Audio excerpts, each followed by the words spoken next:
No, She's not coming. she's not coming. So we're all here then. Oh, okay. All right. We are all here. Okay, all rise, please, for the pledge.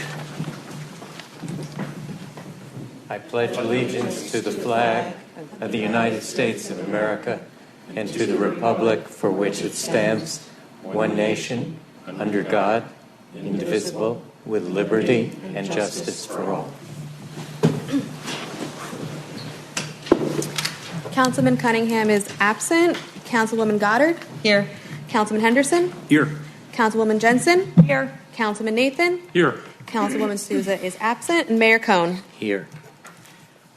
Greg, there's something you wished to say. Thank you very much, Mayor.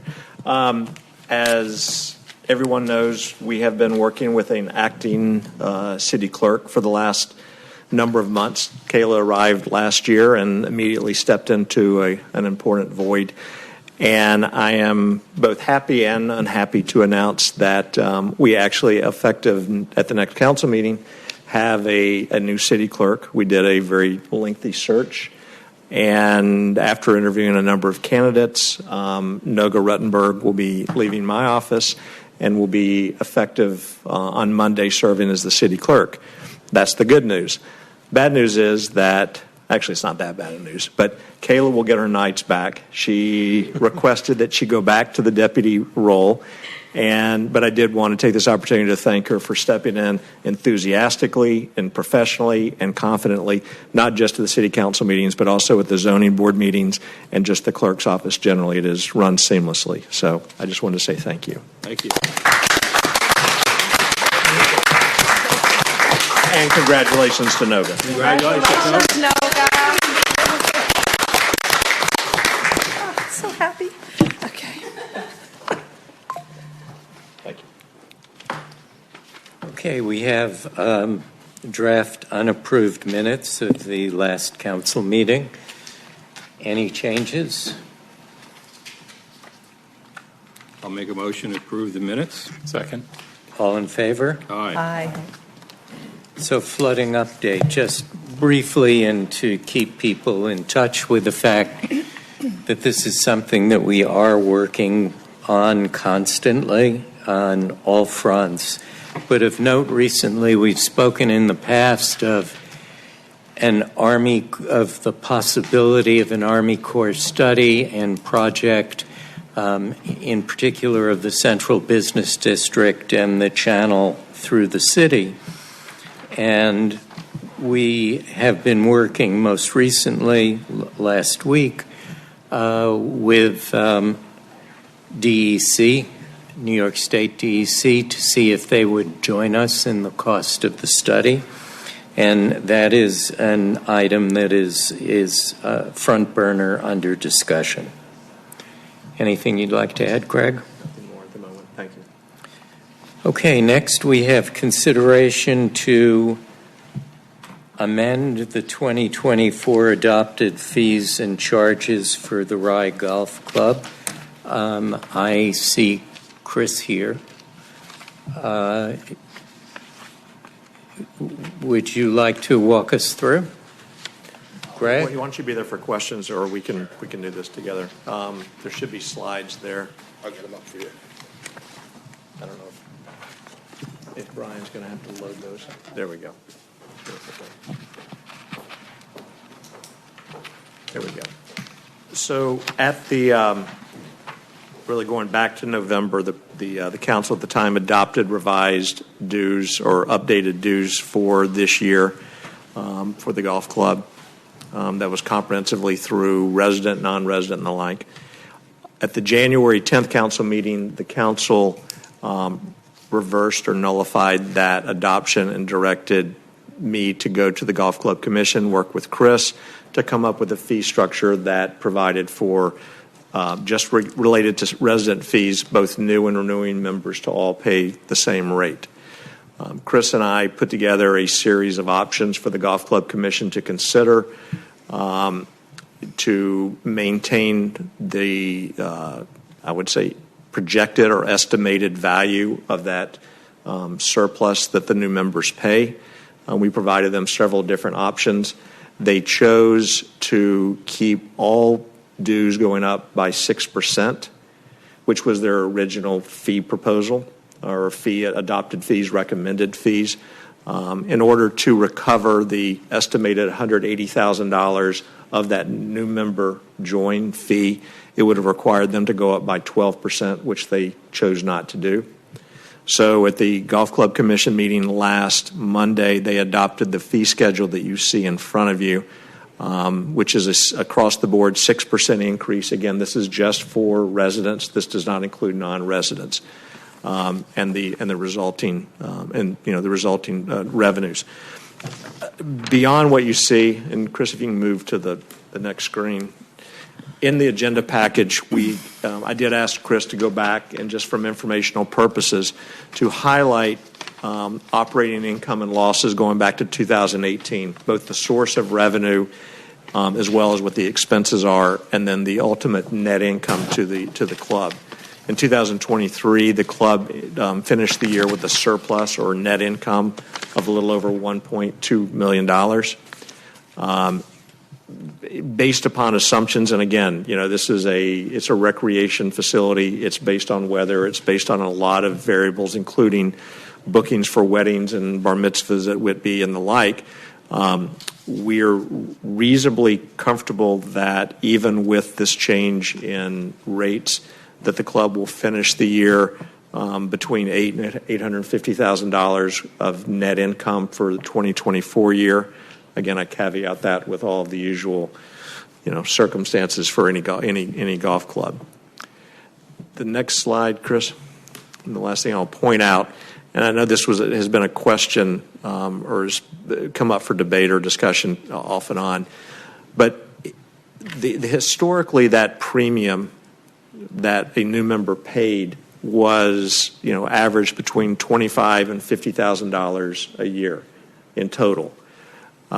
It really wasn't until COVID or post-COVID that it became such a valuable asset, and that the waiting list grew so exponentially, and that there was such a desire, to join. So it's, as I said, between really, and I don't have it going back before 2015, but in those years prior to COVID, $25,000 to $50,000 was the annual, and then you had the jump these last couple of years.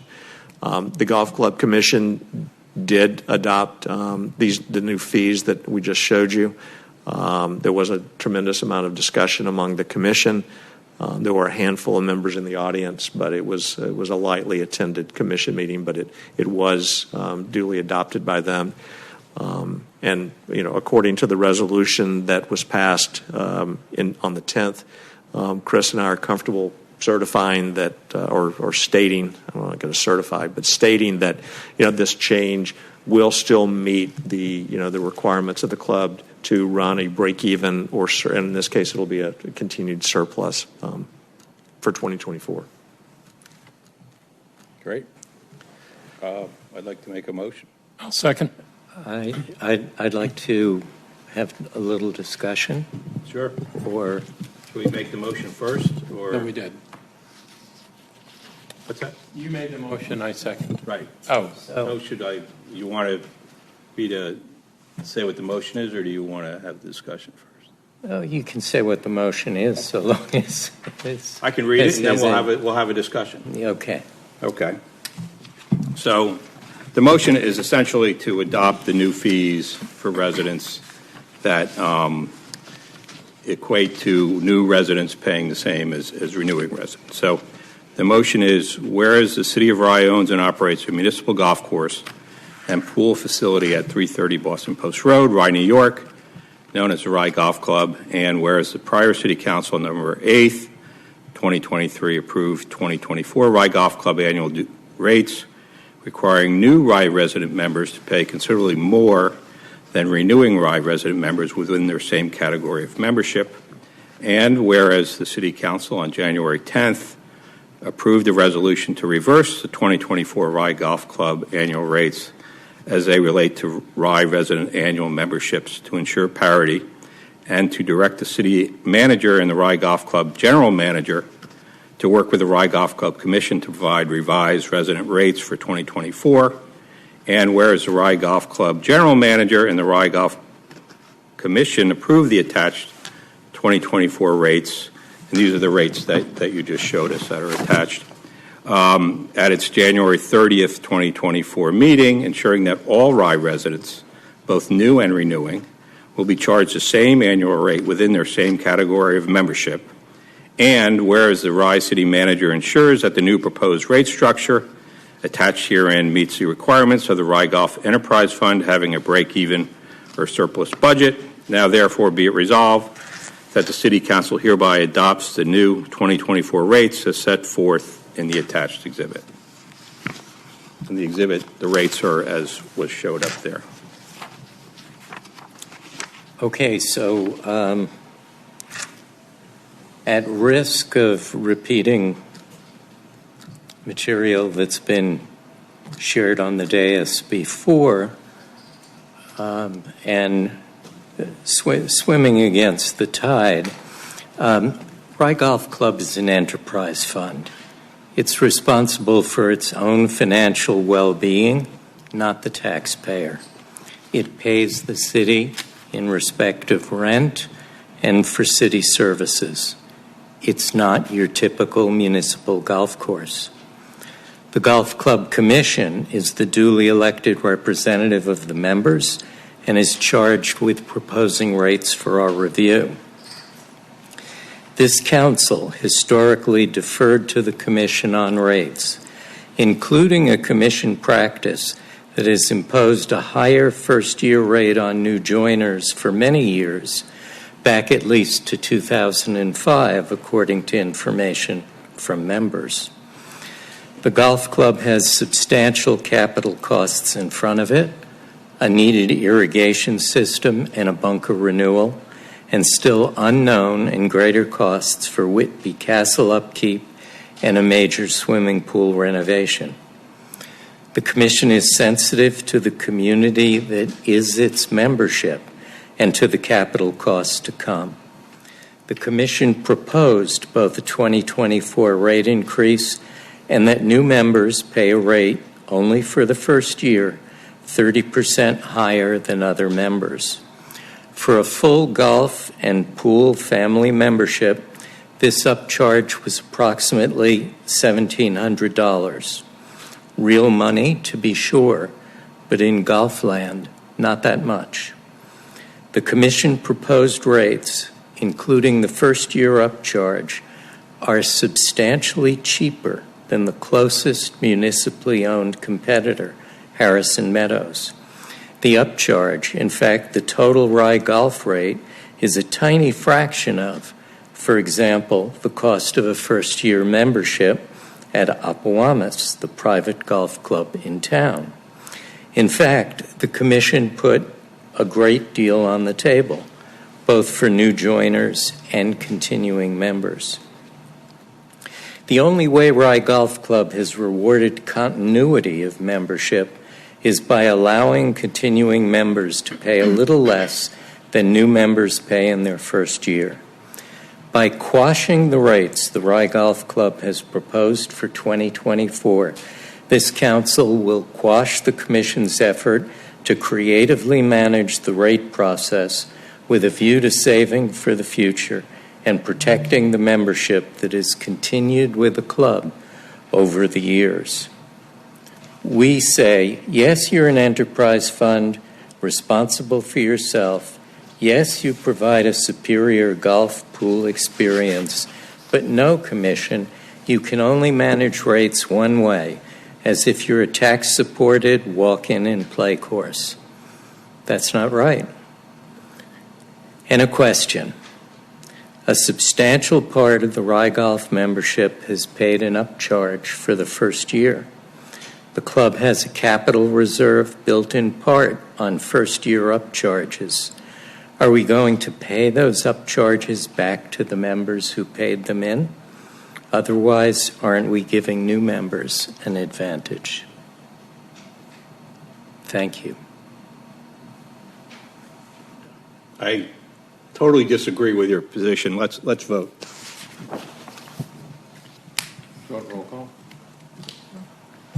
I would recommend a roll call. Councilman Cunningham is absent. Councilwoman Goddard? Yes. Councilman Henderson? Yes. Councilwoman Jensen? Yes. Councilman Nathan? Yes. Councilwoman Souza is absent. Mayor Cohn? No. Thank you. Thank you, Chris.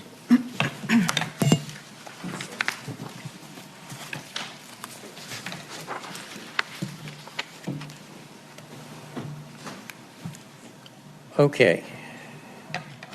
Consideration to authorize the city manager to transfer $300,000 from Rye Golf Club's reserve account to the Rye Golf Club project account for Phase 1 of the club's bunker renovation project.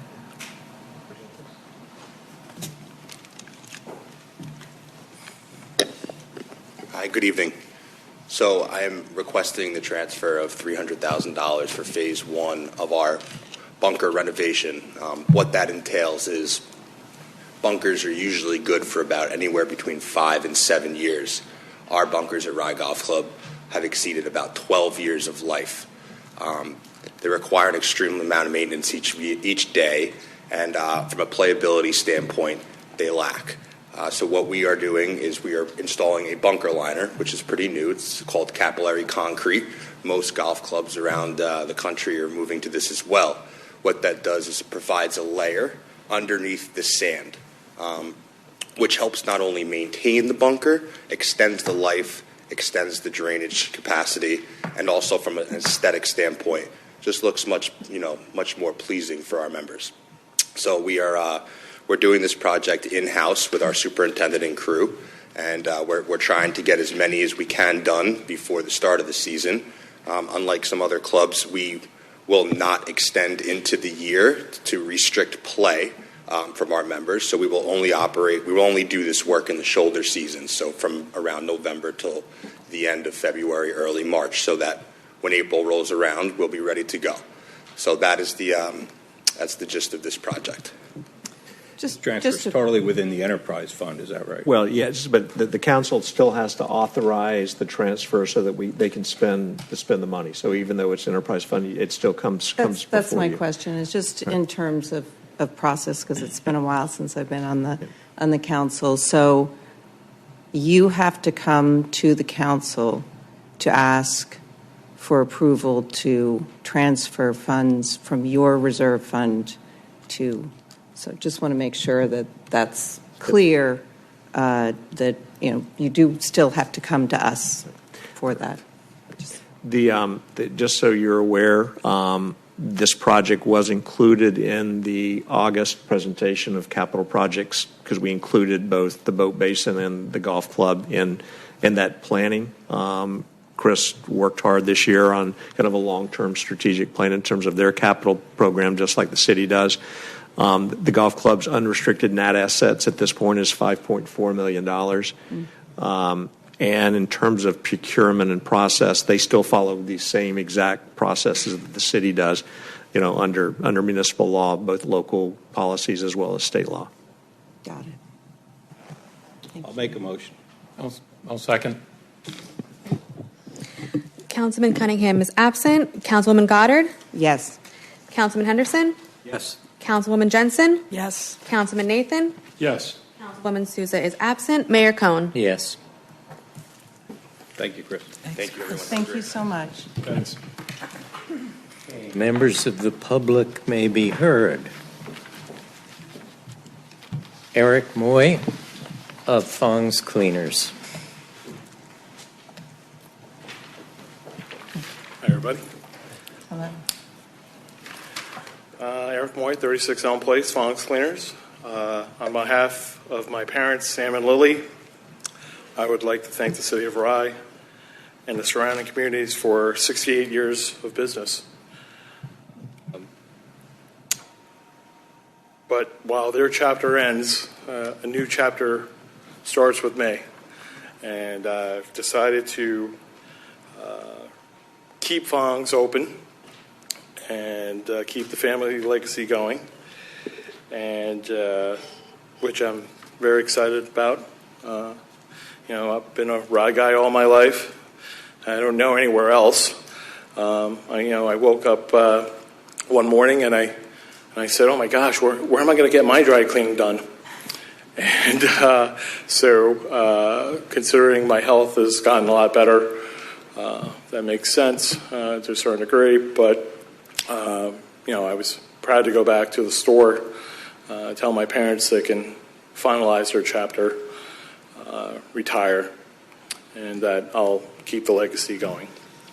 And I just wanted to thank the City of Rye, surrounding communities, supporting us through good and bad times, and that I'll be around another 68 years. Eric? Yes. Thank you. wonderful. I know we're all very happy that you've made this decision, and we congratulate your parents on their retirement. Yeah, if they leave, we'll see. Talk is cheap, but listen, it's been their baby. I understand. We've been in Rye since '56. That's 1956, and to keep my grandfather's legacy and everything else going, it's an honor. It's nice. It's nice to see mom and pop stores still survive. Well, we're honored too. Thank you. Great. Thank you. Thanks, everyone. So much.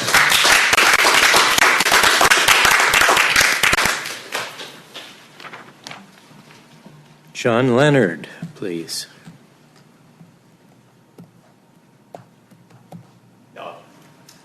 John Leonard, 1 Appalachian Avenue. I was frankly expecting that there would be a presentation on flooding tonight and that my remarks would probably be better follow-up to that than at this point, but I'll leave it up to you. You're here, we're here. Why don't we all take advantage of that? Okay.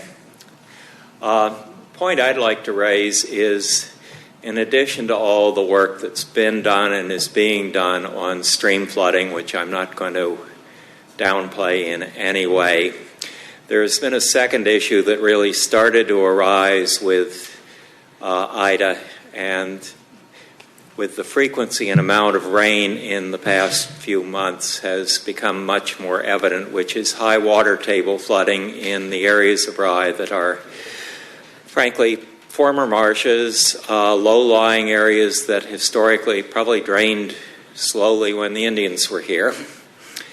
But between the combination of heavy rain, an increasing amount of hard surfacing from real estate development and other projects, that I'll use the neighborhood I'm in. I live opposite the high school. There was one or two areas that I and a neighbor share where 1 or 2 times a year there would be a pond that would cover his driveway and circle around a tree on our property, and always would fill up the area around his garage. 1 or 2 a year has become 4 in the last 3 months. The question here, and the other thing I would just note, the 6 School Street project appears to be being given permission on a 95% impervious coverage of a lot. 6 apartments on an 1/8 of an acre, which I'll save for another day. They are being given permission to discharge stormwater directly into the storm sewer system. Shouldn't the entire community of Rye have storm sewer access at the curb the same way sanitary sewer access is? The specific area I'd refer to, the Presbyterian Church yard has been underwater several times in the last 3 months. We've had our ponds. One of our neighbors somehow got permission to put in a infiltration system in an area that I would have thought would have violated the state rule that you don't put in infiltration if you're less than 3 feet above the seasonally high water table. I think the ponds in area tell us that that is higher than their infiltration. So the question is a rethink of the whole question of access to the storm sewers and disposal of water from the low-lying areas of Rye. It's been done in Hicks Park. It's been done in Boulder Road. It's been done in Kirby Lane North. It needs to be done in some other areas. Thank you. Thank you, John.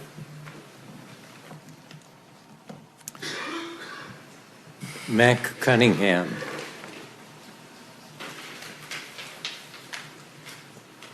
Good evening, Mr. Mayor. A couple items. First off, if one of you guys can take one of those and pass it along. I know in the package there was, I wanted to be quick on this because obviously the 3 minutes. In your package, there was a PDF that the city manager put out about the city budget and its historical track over the last 5 years.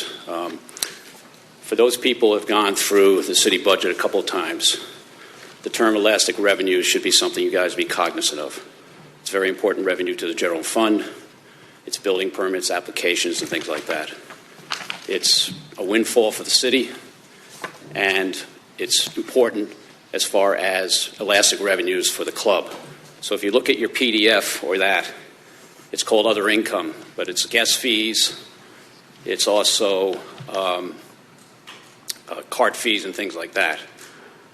If you note in that spreadsheet that the year, obviously, that affected us tremendously was COVID, but elastic revenues dried up, and that exacerbated the loss that year.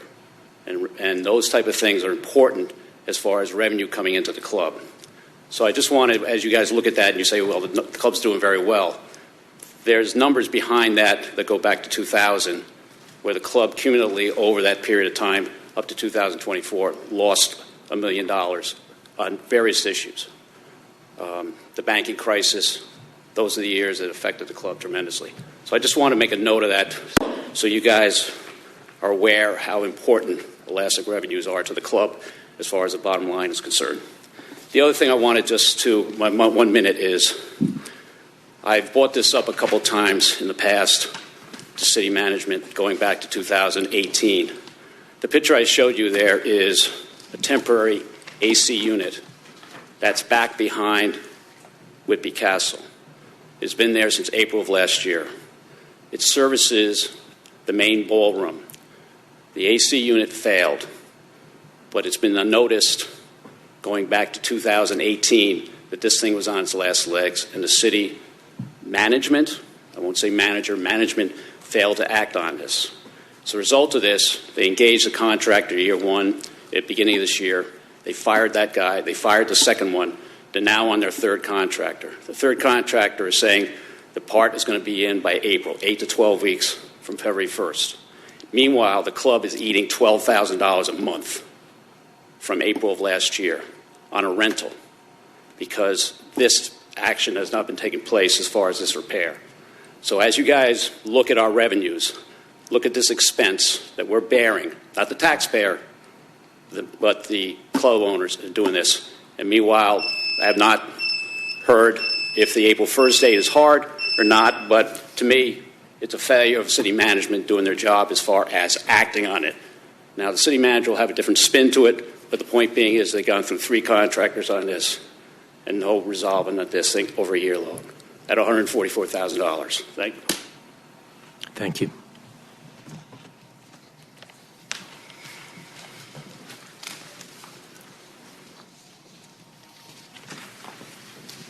Okay, we have consideration of a request from the Rye Historical Society to close Haviland Lane for Rye History Day on June 1st from 9 a.m. to 4 p.m.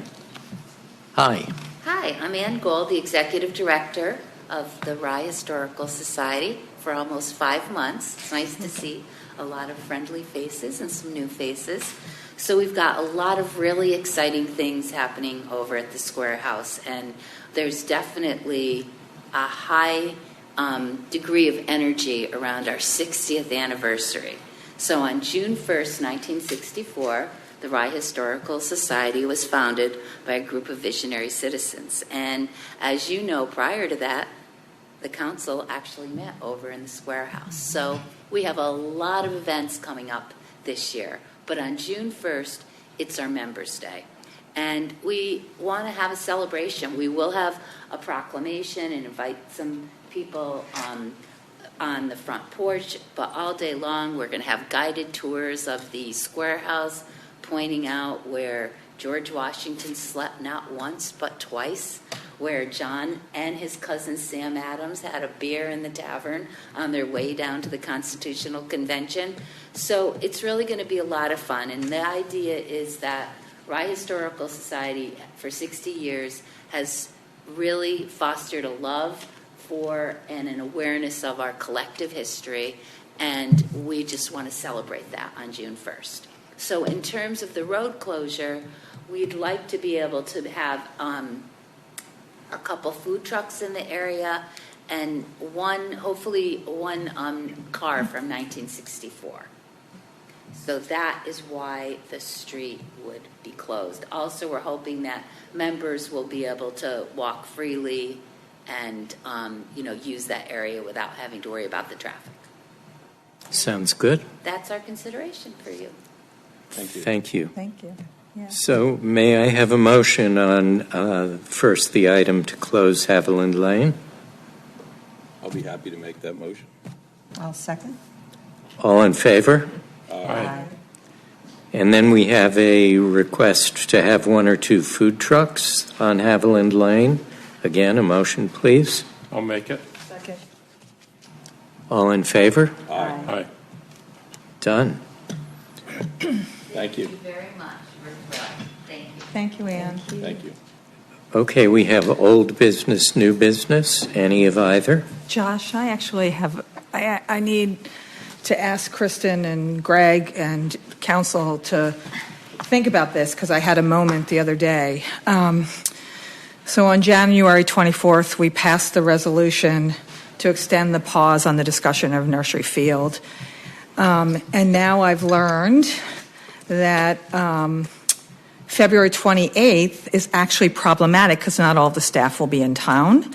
So I'm asking Kristen, do I need to say, well, we need to have this meeting when the staff could be here on March 6th, I guess. So do I need to offer up a resolution to say we need to extend this because it was a very definitive resolution? Am I being clear? You are. Okay. I'm just going back we in know time. Staff is not going to be here, and I'm like, how can we do this presentation that we made such a point of saying and then not have the staff here? So I just wanted to make sure. That resolution, I believe, directed staff not to take, directed Greg not to take sign any purchase orders or further the design plans, and that was specific through February 28th. So, yes, to the extent that pause or that request to not further the design plans beyond February 28th should be made in a motion to further extend the pause until March 6th. It's just clerical, but I'm happy to make a motion. I would like to make the motion, I guess, because we need to do this to be perfectly clear to the community. So I'm happy to make the motion and then we can have a discussion. But I think the motion should be, I move that a pause on further spending and other actions regarding Nursery Field be extended through March 20th. And I'm putting in the 20th because I know what happens. We have a presentation that we engage in, and then the community needs to come back. I've gotten some really lovely letters on both sides of this conversation in the last couple of days, and they've been very thoughtful. That I want them to have it. I want the community on both sides to be able to come back after we have our dialogue in front of all of you to be able to vet. So that I'm asking the resolution to be for March 20th. So that's what I'm putting on the table, and we can have. I need a second, but I'll second. And then we should have a made your discussion. motion, so I'll second. All right. So is there any discussion? I don't think there is. It's just clerical, but. So there's going to be a presentation on March 6th, and then the pause is extended to the meeting afterwards. So that's what I'm there thinking. Can be Assuming discussion. that works for staff, would March 6th work for staff? I believe so. Okay. I mean, that's Seems, Seems like a good idea. yeah. So should we have a roll call? I would recommend a roll call, yes. Councilman Cunningham is absent. Councilwoman Goddard. Yes. Councilman Henderson. Yes. Councilwoman Jensen. Yes. Councilman Nathan. Yes. Councilwoman Souza is absent. Mayor Cohn. No.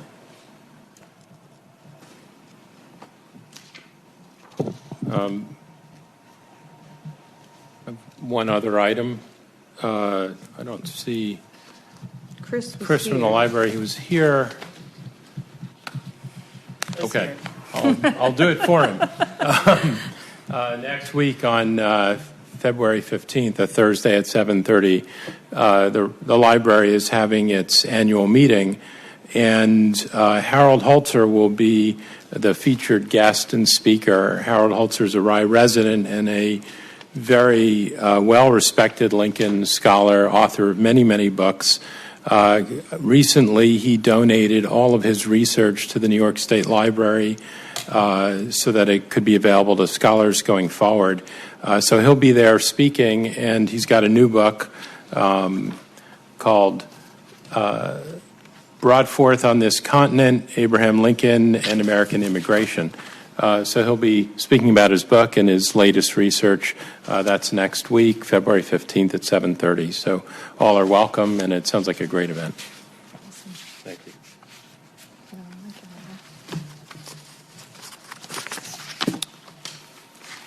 Okay, a motion to adjourn? Second. All in favor? Aye. Thanks, everyone.